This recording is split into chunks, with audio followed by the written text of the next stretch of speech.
నమస్తే. తెలంగాణ రాష్ట్ర సర్కార్ అలాగే టీజీఆర్టీసీ ఒక కొత్త ప్రయోగాన్ని చేయబోతుంది.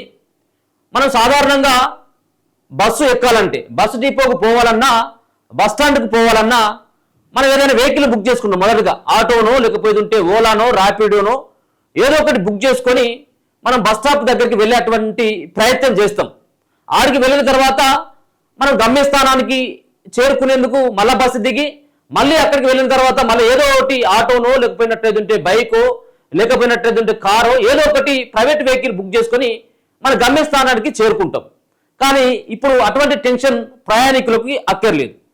తెలంగాణ రాష్ట్ర సర్కార్ ఒక ప్రయోగాత్మకమైనటువంటి ఒక ప్రయత్నం చేయబోతుంది. కొత్తగా ఎలక్ట్రికల్ వాహనాలని హైదరాబాద్తో పాటు కరీంనగర్, వరంగల్, నిజామాబాద్ లాంటి ప్రాంతంలో తీసుకురాబోతా ఉన్నది. ఎలక్ట్రికల్ ఆటోలను తీసుకొని వచ్చి ఏదైతే ఒక ప్రయాణికుడు తాను ఎక్కేటువంటి బస్సు డిపోకు దగ్గర కానీ బస్సు దిగిన తర్వాత తన ఊరికి వెళ్ళడానికి కూడా ఆర్టీసీ అన్ని రకాలైనటువంటి సదుపాయాలను కల్పిస్తుంది. ఉదాహరణకు చెప్పుకోవచ్చు, ఒకవేళ ఇక్కడ సోమాజిగూడలో ఉన్నటువంటి నేను ఇక్కడ ఉన్నటువంటి బస్ స్టాప్ పక్కనే ఉన్నటువంటి బస్ స్టాప్కి వెళ్ళాలంటే నేను ఇక్కడ నుంచి ఆ బస్ స్టాప్ దగ్గరికి ఏదో ఒకటి బుక్ చేసుకోవాలి, నడిచో లేకపోతే ఆటోనో అక్కడ వరకు వెళ్ళాలి. దాని తర్వాత ఆటోకు ఛార్జ్ కట్టాలి. దాని తర్వాత మళ్ళీ బస్ ఎక్కితే మళ్ళీ బస్ టికెట్ తీసుకోవాలి. దాని తర్వాత మళ్ళీ దిగిన తర్వాత అక్కడి నుంచి మళ్ళీ వేరే దగ్గరికి వెళ్ళాలంటే మళ్ళీ ఆటోని పట్టుకొని మళ్ళీ వెళ్ళిపోవాలి. కానీ అంత అక్కర్లేదు. ఒకేసారి ఒకే చోట మనం ఎక్కే దగ్గర నుంచి ఇంటి దగ్గర నుంచి బయలుదేరేటప్పటి నుంచి మన గమ్యస్థానానికి వెళ్ళేంత వరకు ఒకటే టికెట్ ఉంటుంది, ఆటో ప్లస్ బస్. సో ఒకసారి మనం టికెట్ బుక్ చేసుకున్నాం అనుకో, ఆటోమేటిక్గా మన ఇంటికి ఆటో వస్తుంది. మన ఇంటికి ఆటో వచ్చి మనం నెక్కించుకొని పోయి బస్ స్టాప్లో దింపేస్తుంది. మనం బస్ ఎక్కిన తర్వాత మళ్ళీ మన ఊర్లో దిగిన తర్వాత మనం ఇంటికి పోవాలంటే మళ్ళీ అక్కడ ఆటో ఉంటుంది. ఇదంతా కూడా ఆర్టీసీ ఆధ్వర్యంలో నడిచేటువంటి ఈ ఆటోలు అన్నట్టు. ఈ ఆటోలు ఇక ఇప్పుడు మన ఇంటి దగ్గరికి వస్తే ఎక్కించుకొని పోతాయి అంతేగా. ఒక రకంగా ఎలక్ట్రికల్ వాహనాలు కాబట్టి కాలుష్యం తగ్గుతుంది. ఇంకో రకంగా మరో పక్కన చాలా మంది ఈ రవాణాను ప్రజా రవాణాని ఎక్కువ మంది వినియోగించుకునేటువంటి అవకాశం ఉంటుంది. ఇప్పుడు మనం హైదరాబాద్ లాంటి ఈ ప్రాంతంలో మనం ఆటోను బుక్ చేసుకొని మళ్ళీ బస్ స్టాప్కి దాని తర్వాత మనం అటు వెళ్ళేసరికి టైం చాలా వృధా అవుతుంది. కానీ దీని ద్వారా టైం సేఫ్ అవుతుంది, కాలుష్యం తగ్గుతుంది, ప్రయాణం కూడా ఈజీగా అవుతుంది, ప్రజా రవాణా సైతం కూడా మెరుగుపడుతుంది. కాబట్టి ఒక విప్లవాత్మకమైనటువంటి ఈ ప్రయత్నాన్ని తెలంగాణ రాష్ట్ర సర్కార్ అతి కొద్ది రోజుల్లో చేయబోతుందన్నట్టుగా మనకు స్పష్టంగా అర్థమవుతా ఉన్నది. ఒకసారి టికెట్ తీసుకుని సరిపోతుంది ఇక. కాబట్టి ఇక ఓలాలు, ఊబర్లు వాటి కోసం వచ్చేంత వరకు వెయిట్ చేయనటువంటి అవసరం లేదు.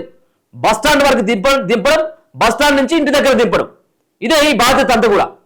ఇప్పుడు మనం కేవలం మెట్రో లాంటి వాటిని వినియోగించుకుంటాం కదా, ఎందుకంటే సమయం చాలా వృధా కాకుండా పోతుంది, కలిసి వస్తుంది సమయం.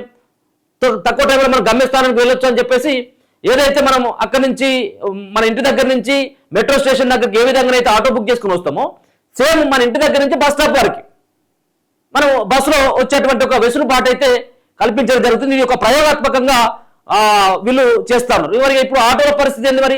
ఈ డీజిల్ తోటి ఈవీ వెహికల్స్ కానీ ఎంత నడుస్తున్నాయి కదా, మరి వాటి పరిస్థితి ఏంటంటే ఇక వాటి పరిస్థితి అనేది ఇక దారుణమైనటువంటి పరిస్థితి. మూలిగే నక్కపైన తాటిపండు పడేటువంటి విధంగా ఇప్పుడు ఈ ఆటోల వాళ్ళ యొక్క పరిస్థితి మారిపోయింది. ఇప్పటికే ఫ్రీ బస్సు తోటి అతలాకుతలం అవుతున్నటువంటి ఆటో కార్మికుల యొక్క జీవితాలు, ఆటో కార్మికుల యొక్క కుటుంబాలు ఒక దుర్భేద్యమైనటువంటి జీవితాలను అనుభవిస్తున్నాయి. మరి సంవత్సరానికి 12,000 అన్నాడు ఫ్రీ బస్సు పెట్టిన తర్వాత రేవంత్ రెడ్డి. మరి ఆ 12,000 ఇప్పటి వరకు ఒక ఆటో డ్రైవర్ కూడా ఇవ్వలేదు. అంతేకాకుండా ఫ్రీ బస్సు ద్వారా ఎవరు కూడా మహిళలు కూడా ఎవరు కూడా ఎక్కట్లేదు. వాళ్ళు జాబర్స్ అయినా ఇంకే ఏ విధమైనటువంటి లక్షలు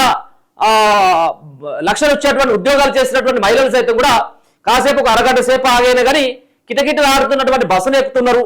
వాళ్ళు తొక్కుకుంటూనైనా జుట్లు పట్టుకొని కొట్టుకునేంత వరకైనా పోతున్నారు తప్పించి అట్లా దాన్ని ఎక్కి ఈ ఆటోలు కానీ వేరే ప్రైవేట్ వెహికల్ చాలా మంది ఎక్కట్లేదు. మరి ఇప్పుడు ఈ యొక్క ఆటోలను తీసుకురావడం ద్వారా ఆ కుటుంబాలు కూడా ఆర్థికంగా చిక్కిపోయేటువంటి అవకాశం కనబడుతుంది. వాళ్ళు కూడా లభోదీపం అంటా ఉన్నారు, నెత్తి నోరు కొట్టుకుంటా ఉన్నారు. ఎవరి దగ్గర పోయి మూతికాల మైక్ పెట్టినా కానీ వాళ్ళ ఆవేదన వెలగక్కుతా ఉన్నారు. సార్ మా పరిస్థితికి మేము దిక్కులేనటువంటి సాగు కావాల్సిందే, మేము ఆటోను నడుపుకొని కుటుంబాన్ని పోషించుకుంటున్నాం, పిల్లలకి బడి ఫీజులు కడుతున్నాం, మళ్ళీ ఎలక్ట్రికల్ వాహనాలు తీసుకొచ్చి మాకు పొట్టగొట్టొద్దని చెప్పేసి వాళ్ళు విజ్ఞప్తులు చేస్తూ ఉన్నారు. మరి ప్రభుత్వం ఈ ప్రయత్నం చేస్తున్నది. సో దీని ద్వారా మనకు ఒక రకంగా లబ్ధి అయినప్పటికీ ఒక రకంగా మనం ప్రయాణం చేయడానికి సులభంగా ఉన్నప్పటికీ కూడా ఆటో కార్మికులు అయితే కొంత ఇబ్బందులు అయితే పడేటువంటి అవకాశం దీని ద్వారా కనబడతా ఉంది. మరి ఈ ఎలక్ట్రికల్ వాహనాలను తీసుకొస్తుంది సరే, ఈ ఎలక్ట్రికల్ ఆటోల వెనుక ఎవరి యొక్క హస్తం ఉంది దీంట్లో? నాకు తెలిసి ఎలక్ట్రికల్ వాహనాల వెనకాల కూడా ఏదో మంత్రి హస్తమో లేకపోతే ముఖ్యమంత్రి యొక్క హస్తం ఉంటుంది. మరి ఒకేసారి ఈ ఎలక్ట్రికల్ వాహనాలని మొత్తం హైదరాబాద్తో పాటు వివిధ జిల్లాలో తిప్పేటువంటి కాంట్రాక్ట్ కూడా ఉంటాయి కదా. ఈ కాంట్రాక్ట్ కూడా ఎవరికొకరికి ఇచ్చుకొని ఇటు లబ్ధి పొందేటువంటి ప్రయత్నం కూడా జరుగుతుంది. గతంలో కూడా కేసీఆర్ ఉన్నటువంటి టైంలో ఏదో ఎలక్ట్రికల్ బస్సులను తీసుకుని వచ్చిండు. ఎలక్ట్రికల్ బస్సులను తీసుకొస్తే అవి మళ్ళీ పప్పు పుట్టాలకు ఇనుప సామానికి అమ్ముకున్నారు. అంతా కూడా పనికి కూడా రాలేవు అవి. ఆ బస్సులు ఏమో తీసుకొచ్చింది అప్పుడు. ఆ బస్సులను తీసుకొస్తే అవి పనికి కూడా రాలేదు. మరి ఇవి తీసుకొని వచ్చి ఏం చేయాలనుకుంటా ఉన్నారు? మరి ఇవి తాత్కాలికమేనా, కేవలం ఈ కాంట్రాక్టుల కోసం మాత్రమే చేస్తున్నారా అన్నటువంటి విమర్శలు కూడా వినబడుతున్నాయి. సరే, సజావుగా సాగితే ఒక రకంగా ప్రయాణికులకు ఎలాంటి ఇబ్బంది ఉండదు. ఒకవేళ కనుక లేకపోయినట్టయితే ఉంటే మళ్ళీ వీటి వెనకాల ఏదో భయంకరమైనటువంటి కుట్ర జరిగి వాళ్ళు జేబులు నింపుకోవడానికి జరిగినటువంటి ఒక ప్రయత్నంగానే చెప్పుకోవచ్చు. చూడాలి మరి. ఒక రకంగానేమో ఆటో కార్మికులు వాళ్ళు రోడ్డున పడేటువంటి అవకాశం ఉంటుంది ఫ్రీ బస్సుతో, ఇప్పటికే ఇబ్బంది పడుతున్నటువంటి అవి. రెండోదేమో ప్రయాణికులకైతే మాత్రం కొంత ఇది కనుక సక్రమమైనటువంటి మార్గంలో కనుక నడిచినట్టయితే ఉంటే ఎట్లాంటి ఇబ్బంది ఉండదు. ప్రయాణికులు చాలా సేఫ్టీగా వెళ్ళొచ్చు. ఒక్కసారి బుక్ చేసుకుంటే ఆల్మోస్ట్ ఇప్పుడు ప్రైవేట్ వెహికల్కి కొంత సేఫ్టీ ఉండట్లేదు బుక్ చేసుకున్నప్పుడు కూడా. కాబట్టి ఇవి ఆర్టీసీ నడుపుతుంది కాబట్టి ఆ సంబంధించినటువంటి జీపీఎస్ ట్రాకర్ ఉంటుంది, మిగతా రకాలైనటువంటి సేఫ్టీ ఉంటుంది. మరి ఆటోలు నడిపేటువంటి వాళ్ళు మరి ఎవరిని నియమిస్తారు? ఇక్కడ ఈ ఆటో వాళ్ళు ఈ రెగ్యులర్గా రోడ్డు మీద నడిపేటువంటి ఆటో వాళ్ళకి అవకాశం ఇస్తారా, లేకపోతే ఆర్టీసీ డ్రైవర్ లాగానే ఆర్టీసీ ఆటో డ్రైవర్లను కూడా పెడతారా? చూడాలి మరి. దీన్ని ప్రయోగాత్మకంగా 2-3 నెలల్లో దీన్ని తీసుకురావాలన్నటువంటి ప్రయత్నం జరుగుతున్నట్టుగా అర్థమవుతుంది. ఒకసారి చూసుకోవచ్చు, రాష్ట్రంలో ప్రజా రవాణాను మరింత సౌకర్యవంతంగా మార్చే దిశగా ఆర్టీసీ కీలక నిర్ణయం తీసుకుంది. త్వరలోనే ఆర్టీసీ ఆధ్వర్యంలో ఎలక్ట్రిక్ ఆటోలను అందుబాటులోకి తీసుకొచ్చేందుకు ఏర్పాట్లు చేస్తుంది. ఇందుకోసం ఎలక్ట్రిక్ ఆటోల తయారీ సంస్థతో ఆర్టీసీ అధికారులు చర్చలు జరుపుతున్నారు. ఈ ప్రక్రియ పూర్తయిన వెంటనే ఈ సేవలు ప్రారంభం కానున్నాయి. First mile to last mile connectivity పేరుతో ప్రవేశపెట్టనున్న ఈ సేవల ద్వారా బస్సు ప్రయాణికులకు మరింత సౌకర్యం కల్పించనున్నారు. ప్రయాణికులు బస్సు టికెట్ తో పాటు ఆటో టికెట్ కూడా ఒకేసారి బుక్ చేసుకునే అవకాశం ఉంటుంది.